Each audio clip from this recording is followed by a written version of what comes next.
인간은 참 복잡한 존재입니다. 제가 이 사람을 상대하는 목회를 하면 할수록 참 사람은 단순하지 않다, 참 복잡하다, 이제 그런 생각을 하곤 하는데요. 최근에도 이제 어느 경찰관이 그 민간인에게 각종 협찬 명목으로 그 금품을 받은 혐의로 파면이 되었습니다. 여기까지는 가끔씩 있는 일인데요. 이 파면된 이 경찰관이 놀랍게도 작년에 청렴왕으로 선발된 인물이라는 겁니다. 무려 10년 이상을 노인들을 상대로 공연을 하고 또 주변 사람들에게 이 청렴한 이미지를 보여왔던 경찰관이기 때문에 이 사건을 접한 주변 경찰관들 모두가 다 믿겨지지 않는다, 그런 일이 벌어졌다는 겁니다. 보통 사람들이 이런 경우를 접하면 반응은 딱 하나예요. 그동안 우리가 속았다. 저 인간은 겉과 속이 다른 위선자다. 그렇게 비판을 하지만요, 저는 그렇게 생각하지 않습니다. 10년 이상을 노인분들을 섬기고 공연을 준비하고 이것도 그 사람의 모습이고요. 그런가 하면은 참 그렇게 부끄럽게 그 금품을 받아가지고 파면을 당하는 그런 부끄러운 모습도 이것도 그분의 모습이에요. 이 복잡한 내면을 갖고 뒤엉켜 있는 게 그게 우리 인간입니다. 예전에 여러분 그 가시나무라는 제목의 유행가가 대히트를 쳤던 거 기억하실 것입니다. 가사 아마 많은 분이 기억하실 겁니다. 내 속엔 내가 너무도 많아 당신의 쉴 곳 없네. 내 속엔 내가 어쩔 수 없는 어둠 당신의 쉴 자리를 뺏고 내 속엔 내가 이길 수 없는 슬픔 무성한 가시나무 숲 같네. 여러분 그 가시나무 숲 한번 상상을 해도 머리가 복잡하지 않습니까? 그 삐쭉삐쭉 튀어나온 그 가시나무가 뒤엉켜져 있는 그 가시나무 숲과 같은 게 이게 내 마음밭이라는, 이 내 내면이라고. 그 노래가 왜 그렇게 히트를 쳤습니까? 물론 곡조도 좋고 또 가수도 또 유명한 인기가 있는 가수고 그런 요인도 있지만 사람들이 그 가사에 공감하는 거예요. 그 무성한 가시나무 숲 같네. 내 속에 내가 너무 많아. 이런 것들을 그 노래를 들으면 맞아, 저게 내 얘기다, 내 얘기. 그게 공감을 하니까 자꾸 노래를 듣게 되고 그래서 인기가 올라가는 거 아니겠습니까? 이렇게 복잡 미묘한 게 그게 인간인데요. 이건 우리 예수 믿는 크리스천들도 예외가 아닙니다. 바로 오늘 본문 로마서 7장 하반부에서 바울이 이 부분을 피력하고 있는데요. 자기 자신을 정직하게 이렇게 오픈을 합니다. 19절을 보십시오. 내가 원하는 바 선은 행하지 아니하고 도리어 원하지 아니하는 바 악을 행하는도다. 또 21절. 그러므로 내가 한 법을 깨달았노니 곧 선을 행하기 원하는 나에게 악이 함께 있는 것이로다. 복잡 미묘하다는 거예요. 오늘 읽은 로마서 7장 13절부터 25절까지는요, 바로 이 바울의 복잡 미묘한 감정이 막 계속 반복해서 그렇게 피력되고 표현되는 게 이 오늘 본문의 내용인데요. 사람들이 이 7장 후반절에서 왜 충격을 받느냐? 이렇게 처절한 부끄러운 자기 모습, 원하는 바 선은 행하지 않고 원하지 않는 악을 행하는 존재, 선을 행하기 원하는 나에게 악이 함께 거한다. 그런 자기 내면을 고백하는 이 상황이 그가 다메섹 도상에서 예수님 만나기 이전의 상태, 흔히들 BC, AD 이렇게 인생을 구분한다 그러지 않습니까? 바울이 before Christ, 예수 그리스도를 만나기 이전의 상태를 이렇게 고백했다면 이게 더 은혜가 될 거 아닙니까? 이렇게 미숙하고 복잡 미묘한 그 인간을 주님께서 예수님 만나 한치의 오차도 없이 성숙한 사람을 만들어 주셨구나, 그렇게 감동이 될 텐데, 참 불행하게도요, 본문에서 말하는 이 바울의 내면의 고백은요, 예수님 만난 이후의 상태예요. 그것도요, 금방 예수님 만난 초신자 때가 아니고 이제 막 모든 사람들이 그를 대사도로 그렇게 존경하던 그런 상황에서 이런 고백을 했으니 이게 얼마나 충격이 되느냐는 거예요. 오죽했으면 지금 이 로마서 7장에서 바울이 나는 혹은 내가 이렇게 표현하고 있는 1인칭 이 나가 도대체 누구냐? 이 사실은 이게 난의 구절이에요. 막 수많은 학자들이 여기 나오는 나는 이걸 설명한다, 저걸 설명한다, 막 굉장히 그 설명 해석이 복잡합니다. 뭘 의미합니까? 그만큼 이게 받아들이기가 어렵다는 거예요. 제가 이 로마서 7장에 나오는 나라는 1인칭이 누구를 지칭하는지를 학자들의 견해를 설명을 하기 시작하면요, 오늘 설교 이거 하고 끝내야 돼요. 그거로도 시간이 모자랍니다.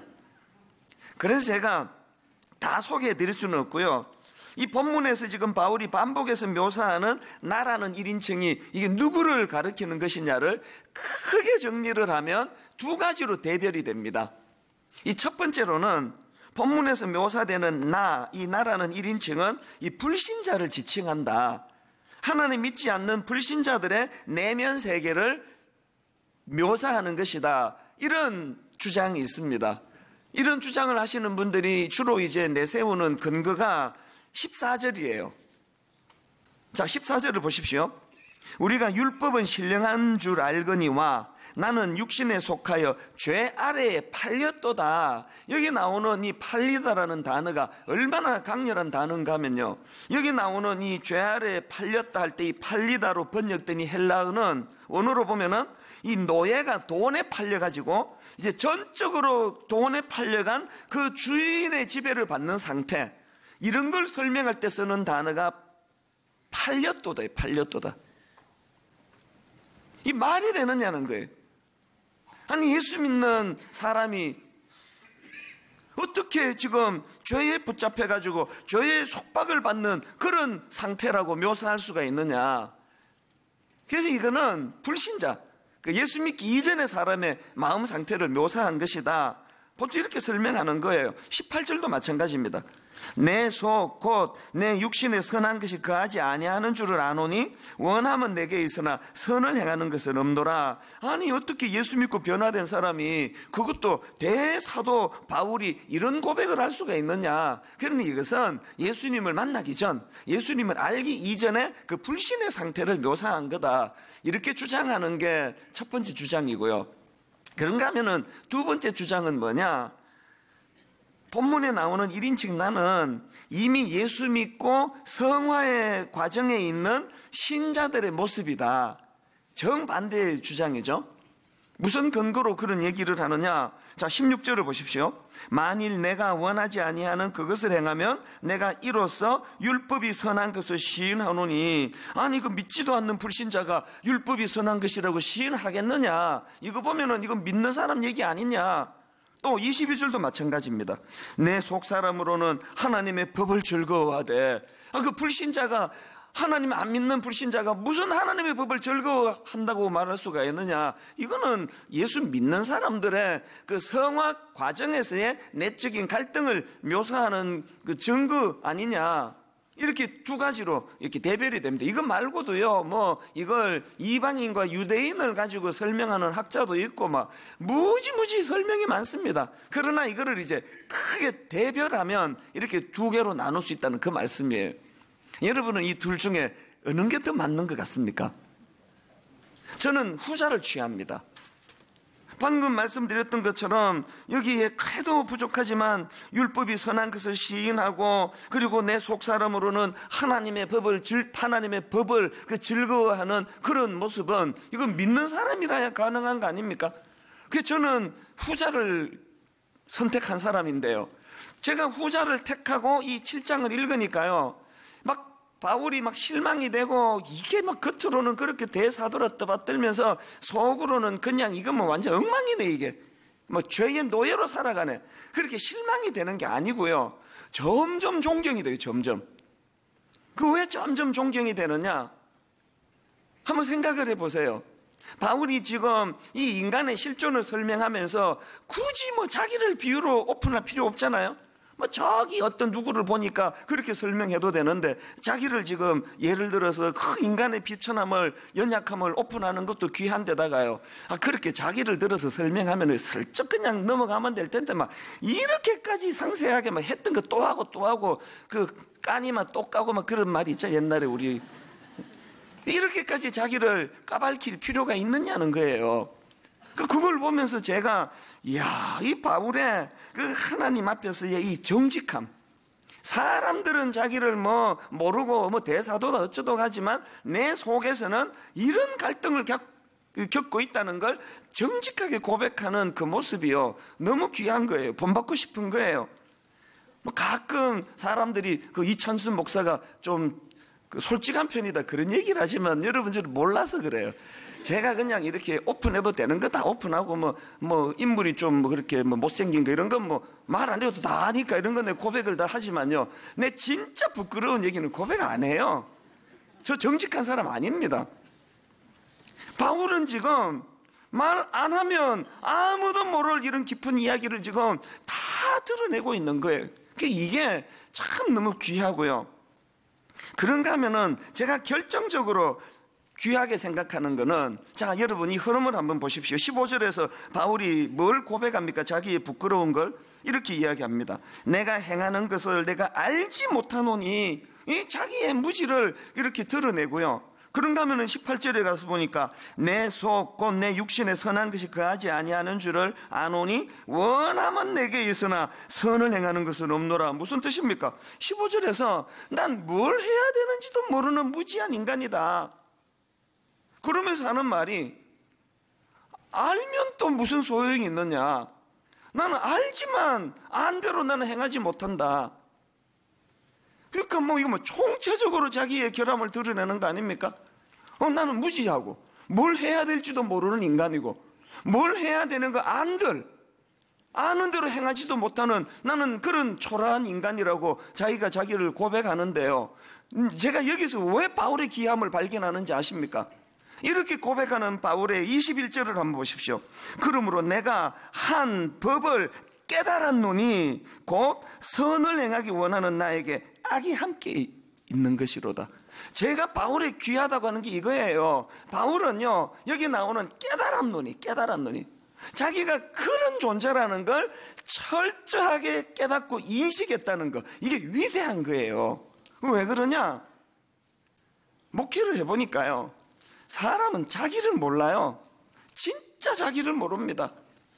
바울이 비록 자기는 무지해가지고 뭘 해야 될지도 모르는 무지하고, 또 안다 한들 아는 대로 행하지 못하는 인생이라고 고백하지만, 그러나 저는 바울이 깨달았노니, 나는 한 법을 깨달았다, 이 자기를 그렇게 깨닫는 이게 이 보통이 아니라는 거예요. 그래서 여러분 오늘 본문에서 바울이 자기 자신에 대해 정확하게 이해하고 있는 이게 참 이게 놀라운 일인데요. 신앙생활에서 이게 필수예요. 왜 그러냐? 믿음이란 것은요, 이 사실을 자각하는 거거든요. 여러분, 베드로가 예수님을 만나자마자 그가 가장 먼저 깨달은 게 그거 아닙니까? 누가복음 5장 8절 베드로의 반응을 보십시오. 시몬 베드로가 이를 보고 예수의 무릎 아래에 엎드려 이르되 주여 나를 떠나소서 나는 죄인이로소이다. 예수님을 가까이 인격적으로 만난 사람에게 나타나는 가장 우선되는 반응은 자기를 알게 되는 거예요. 구약의 이사야 선지자도 마찬가지 아닙니까? 온 세상이 타락하고 썩어 빠져가지고 이사야가 선지자로 이것도 비판하고 저것도 비판해야 되는 사람이지만, 그가 이사야 6장에서 놀라우신 하나님의 임재를 경험하고 가슴 터질 것 같은 은혜를 경험하고 그가 고백한 입술의 첫 마디가 뭡니까? 이사야 6장 5절 그때에 내가 말하되, 이 그때가 언제입니까? 하나님의 놀라운 영광을 경험하던 그때에 내가 말하되 화로다 나여 망하게 되었도다. 이놈은 세상만 썩어 빠진 줄 알았는데 그 한가운데에 내가 있다는 사실을 언제 알았습니까? 하나님의 영광을 경험하니까, 하나님의 임재를 경험하니까. 오늘 우리가 원망이 많은 세대예요. 누구 때문에 내가 이렇게 됐고, 누구 잘못 만나서 내 인생이 이렇게 됐고, 그 다 맞는 얘기인지 모르겠습니다만 여러분이 하나 모르고 놓치고 있는 게 뭐예요? 그 한가운데에 원인 제공한 사람은 나 자신이라는 거예요. 그렇게 주변에서 애들한테 그렇게 대하면 안 된다고 권면을 할 때 그 좀 깨닫고 조심하고 그럼 얼마나 좋습니까? 이게 안 되는 게 인간이라는 거예요. 여러분, 그래서 이걸 우리가 깨닫는데 온 은혜를 구해야 되는데요. 이게 왜 중요하냐? 누가복음 18장에 보면요, 예수님께서 그 당시 비난받던 그 세리 하면은 이게 악의 화신 중에 하나, 그 당시로 그 악한 세리하고 너무나 스스로 거룩하다고 자부심에 넘치던 바리새인을 비교하는 재밌는 말씀이 나옵니다. 자, 누가복음 18장 9절부터 한번 보십시오. 또 자기를 의롭다고 믿고 다른 사람을 멸시하는 자들에게 이 비유로 말씀하시되, 두 사람이 기도하러 성전에 올라가니 하나는 바리새인이요 하나는 세리라. 바리새인은 서서 따로 기도하여 이르되, 하나님이여, 나는 다른 사람들 곧 토색, 불의, 간음을 하는 자들과 같지 아니하고 이 세리와도 같지 아니함을 감사하나이다. 나는 일회에 2번씩 금식하고 또 소득의 11조를 드리나이다 하고, 이렇게 당당하게 바리새인이 기도하는데 그 옆에 그 세리의 기도를 보세요. 13절. 세리는 멀리 서서 감히 눈을 들어 하늘을 쳐다보지도 못하고 다만 가슴을 치며 이르되, 하나님이여, 불쌍히 여기소서, 나는 죄인이로소이다 했느니라. 여러분, 우리가 도덕 교과서에 이런 내용이 들어가려고 하면 예수님 어떻게 해야 됩니까? 바리새인처럼 한 점 부끄러움 없는 삶을 살아야 돼. 세리, 이게 꼴이 뭐냐, 이게. 세금이라 도둑질에 처먹다가 지한테도 그 자신 있게 말을 못해가지고 하늘도 못 쳐다보는 이 세리 같은 인간으로 살아서 되겠냐고. 그래야 되는 거 아닙니까? 그런데 예수님의 반응은 완전히 이 기대를 뒤집는 말씀 아닙니까? 14절을 보십시오. 내가 너희에게 이르노니 이에 저 바리새인이 아니고 이 사람이, 그 세리를 말씀하시는 거 아닙니까? 저 바리새인이 아니고 이 사람이 의롭다 하심을 받고 그의 집으로 내려갔느니라. 모순도 이런 모순이 없습니다. 그 세리처럼 살라고요? 자꾸 우리의 이 알량한 도덕심, 우리의 어떤 생각의 기준을 가지고 하나님을 껴 맞추려고 하니까 도대체 믿음이 자라지 않는 거 아닙니까? 하나님의 기준은요, 네가 죄인이라는 사실을 얼마나 정확하게 알고 있느냐. 왜 이게 기준이 있냐고요? 주님 가까이 다가가면 제일 먼저 나타나는 반응이 그거를 깨닫는 거니까. 여러분은 어떠세요? 여러분 바리새인 쪽입니까? 세리 쪽입니까? 그 맨날 그냥 그 부서가 이게 문제다 저게 문제다 막 핏대 올리는 거기에는 혹시 여러분을 자기를 잘 몰라서 막 옆에서 보니까 그게 자기도 하고 있는 짓인데, 그게 은혜를 구해야 돼요. 하나님, 바울이 고백한 것처럼 저는 저를 잘 모릅니다. 뭘 행해야 될지 저는 알지 못합니다. 지혜를 주시기 원합니다. 여러분이 바울이 주님 만나고 그가 깨닫게 된 그 놀라운 것, 내가 한 놀라운 사실을 알게 됐는데 내가 깨달았노니. 그래서 저는 이런 관점에서 오늘 본문 말씀을 가지고요, 우리가 점검해야 될 2가지 사실이 있다는 걸 제가 발견을 하는데, 이걸 좀 살펴보려고 합니다. 여러분, 본문 속에서 점검해야 될 2가지 중에 첫째가 뭐냐? 내 안에 24절에 건강한 탄식이 있는지를 점검해야 한다는 사실이에요. 24절, 오호라 나는 곤고한 사람이로다. 이 사망의 몸에서 누가 나를 건져내랴. 절망적인 탄식 아닙니까? 이걸 3번역으로 보니까요, 아, 나는 비참한 사람입니다. 누가 이 죽음의 몸에서 나를 건져주시겠습니까? 오늘 설교 제목을 여기서 따왔습니다. 아, 나는 비참한 사람입니다.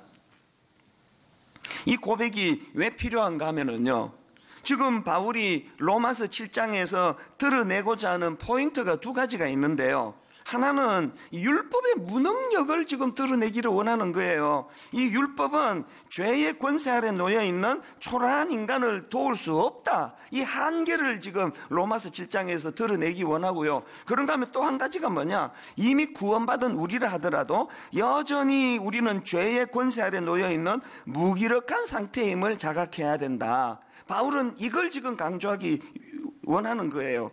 다시 말해가지고 구원받은 우리 속사람은 하나님의 법을 따르고 싶어하는 게 사실이지만, 그러나 육체 가운데 있는, 육신을 입고 있는 우리 인간은 여전히 죄의 지배 아래 놓여 있다는 사실을 간과해서는 안 된다는 거예요. 이걸 신학적으로 이미와 아직의 긴장 상태, 영어로 already but not yet, 이미 하나님의 은혜의 여정이 시작되었지만 아직 완성되지 않은 이 상태, 오늘 이 악한 세력이 장악하고 있는 이 공중권세 자본자들이 장악하는 이 세상에서는 내 이 타락한 육신이 여전히 그 유혹 앞에 반응할 수밖에 없다는 걸 철저하게 인식해야 된다는 겁니다. 이게 왜 중요합니까? 왜 이걸 인식하는 게 중요합니까? 예를 들어 볼게요. 구약의 그 시편 51편으로 가면요, 오늘 본문 로마서 7장에서 바울이 했던 자기 고백과 같은 비슷한 고백이 나옵니다. 다윗이 했는데요. 자, 시편 51편 3절을 보십시오. 무릇 나는 내 죄과를 아오니 내 죄가 항상 내 앞에 있나이다. 바울의 고백하고 좀 비슷하지 않습니까? 심지어는 5절입니다. 내가 죄악 중에서 출생하였으며 어머니가 죄 중에서 나를 잉태하였나이다. 로마서 7장 후반부와 좀 비슷한 고백 아닙니까? 공통점이에요. 그러나 여러분, 여기에 시편 51편의 다윗의 고백, 자기 고백하고 로마서 7장의 바울의 자기 고백이 비슷한 것 같지만 차원이 다른 이야기예요. 완전히 다른 이야기예요. 무슨 차이가 있는지 아십니까?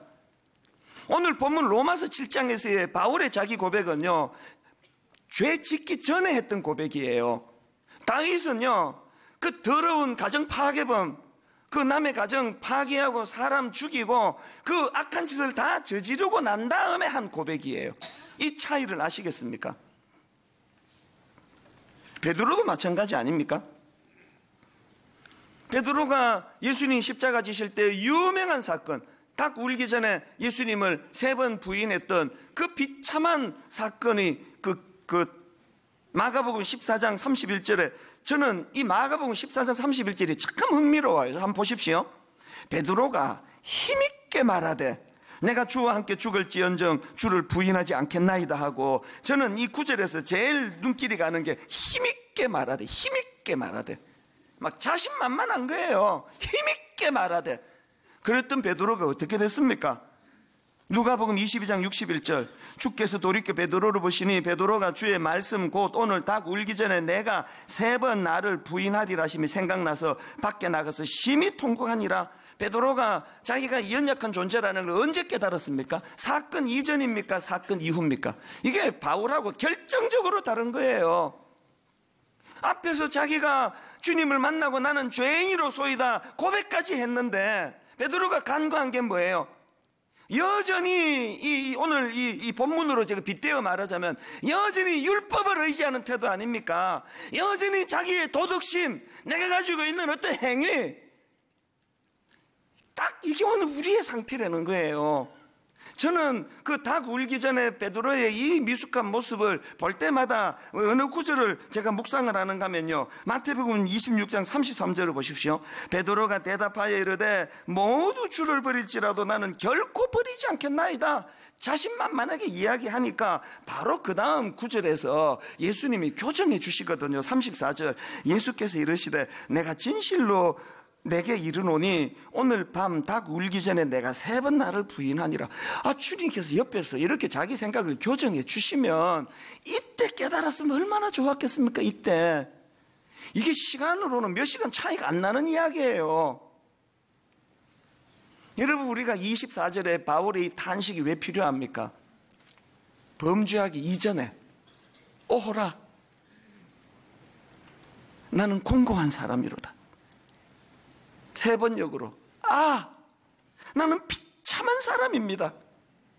누가 이 죽음의 몸에서 나를 건져주시겠습니까? 여러분이 24절에 탄식이 회복되는 믿음의 신앙인들 되시기를 바랍니다. 그런가 하면 두 번째로, 이렇게 24절에서의 건강한 탄식도 필요하지만요, 또 한 가지 점검해야 되는 게 뭐냐, 이 24절에서의 탄식이 25절에서의 예수 그리스도로 말미암아로 연결되고 있는가, 이 점검이 더 중요한 점검이에요. 25절, 우리 주 예수 그리스도로 말미암아 하나님께 감사하리로다. 그런즉 내 자신이 마음으로는 하나님의 법을, 육신으로는 죄의 법을 섬기노라. 내 형편이 말이에요, 마음으로는 선하게 살기 원하고 하나님의 법을 지키기 원하지만 이 죄악의 육신으로 말미암아 그 일을 할 수 없다는 걸 자각할 때 바라보게 되는 게 예수 그리스도로 말미암아요. 예수 그리스도로 말미암아. 그래서 여러분, 비록 이 24절에서 오호라 나는 공고한 사람이로다 이걸 자각하는 게 너무너무 중요하지만요, 그러나 여러분 계속 그 자리에 머물러 있으면 이거 더 위험한 거예요. 여러분, 내가 늘 오호라 나는 공고한 사람이로다, 아 나는 비참한 사람입니다, 그렇게 비참한 자리에 빠져가지고 맨날 우울하고 뭐 약을 먹어야 잠이 오고 자신감이 없고 죄책감에 빠지고, 그런 상태의 24절의 자각은요, 그 더 나쁜 거예요. 왜 제가 24절에서의 이 건강한 단식이 필요하다고 말씀드리느냐 하면, 이 건강한 단식이 25절로 예수 그리스도로 말미암아로 나아가는 사다리 역할을 하기 때문에 24절이 유익한 거거든요. 24절에 머물러 계시면 안 됩니다. 뭐 이렇게 맨날 우울하세요? 그 맨날 자기를 그냥 자신할 수 없고 초라하고, 그건 건강한 단식이 아닙니다. 바울이 바울 되면 24절에 머물지 않는 거예요.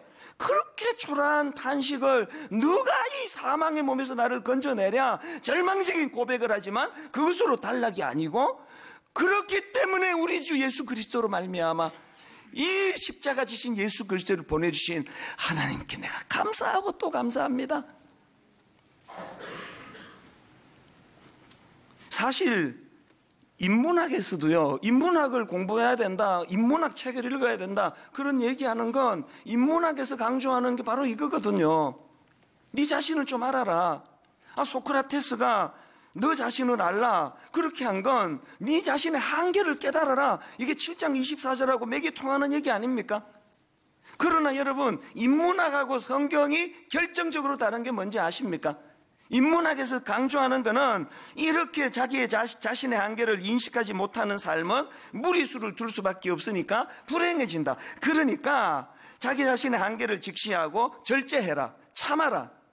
이게 인문학이 제시하는 방법이라면, 성경이 제시하는 건 뿌리는 같지만요, 그게 하나 더 있습니다. 네 자신에 대하여 절제할 뿐만 아니라 한계가 없으신 예수 그리스도와의 연합을 통해 그분의 능력을 의지하고 살아야 된다.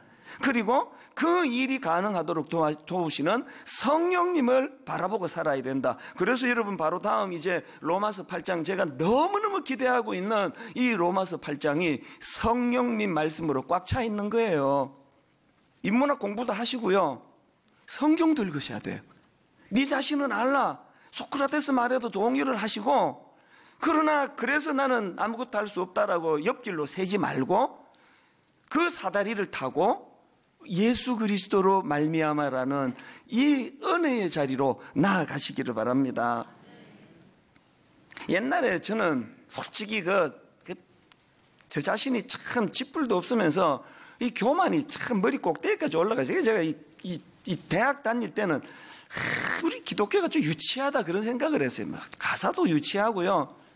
그 중에 하나가 그 찬송가 544장, 어른들이 막 박수치면서 부르던 찬양 중에 하나예요.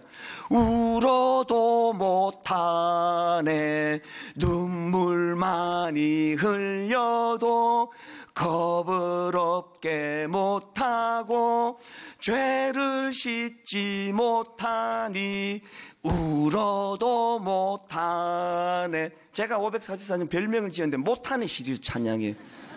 1절은 이래서 울어도 못하네, 또 2절을 가니까요, 힘써도 못하네, 말과 뜻과 행실이 깨끗하게 착해도 다신하게 못하니 힘써도 못하네. 3절로 가면은요, 참아도 못하네, 참아도 못하네, 할 수 없는 죄인이 흉한 죄에 빠져서 어찌하니 죽을까, 참아도 못하네. 못하네 시리즈. 그렇게 하고 이제 잔뜩 기대하고, 그럼 대안이 뭐냐 그랬더니 4절에 대안을 주는데 좀 너무 유치해요. 믿으면 되겠네. 주 예수만 믿어서 그 은혜를 힘입고 오직 주께 나가면 영원 삶을 얻네. 나 대학교 다닐 때 이 찬양이 좀 창피했습니다. 이래갖고 이 지성인들이 예수 믿겠습니까? 이것도 못하고 저것도 못하고 저것도 못하면 생각하지 못했던 그냥 귀를 막 그냥 쫑긋하게 만드는 대안을 제시해야 되는데, 이 또 이 가사 자체가 이게 또 초등부 애들 부르는 노래 같아요. 믿으면 되겠네, 주 예수만 믿어서 그 은혜를 힘입고 오직 주께 나가면 영원 삶을 얻네. 한국에서 내 대학교 2학년 다니는데 미국 갔는데요, 그때까지 제가 그런 생각에서 못 들쳤습니다. 하여튼 우리 기독교는 좀 유치한 종교다, 지성인들이 믿긴 좀 어렵다, 그렇게 하고 미국에 갔는데요, 뭐 이론이고 뭐고 논리도 뭐고 뭐 아시잖아요. 내 인생이요, 울어도 안 되고 힘써도 안 되고 참아도 안 되고 이것도 안 되고 저것도 안 되고 죽을 것 같은 실존 앞에 부딪히니까요, 주님이 저를 찾아오시는데 믿음이 대안이더라고요. 믿음이 오늘 저를 살렸어요. 여전히 찬양 가사는 유치한데 결과로 보면은 제가 살아났어요. 분명히 울어도 안 되고 참아도 안 되고 이래도 안 되고 저래도 안 되는 내 인생이었는데, 글자로 읽으니까 유치했는데 제가 살아난 거예요. 제가 내 지금 사람 굿이라고 사는 거예요. 이 복음이더라고요. 복음. 우리가 하나님 앞에 울며 기도할 때예요. 오호라, 나는 곤고한 사람입니다. 하나님, 나는 비천한 사람입니다. 로마서 7장 24절의 이 절망이 25절의 은혜로 연결되는 하나님의 대안이 나타나는 우리 대한민국 되기를 주님 이름으로 축복합니다. 우리 주 예수 그리스도의 은혜와 하나님 아버지의 다함없는 사랑과 성령님의 감동, 감화, 위로, 교통 충만하심의 역사가 혼미한 이 나라와 이 시대를 바라보며, 혼미한 우리 가정을 바라보며, 혼미한 한국교회를 바라보며 은혜로다, 은혜로다. 내 어떤 몸부림과 노력이 아니라, 행위가 아니라 은혜로다. 하나님 앞에 이렇게 은혜를 구하며, 하나님 앞에 은혜를 구하며 기뻐 예배하는 모든 주의 자녀들 머리 위에 지금부터 영원토록 함께 하시기를 간절히 축원하옵나이다. 아멘.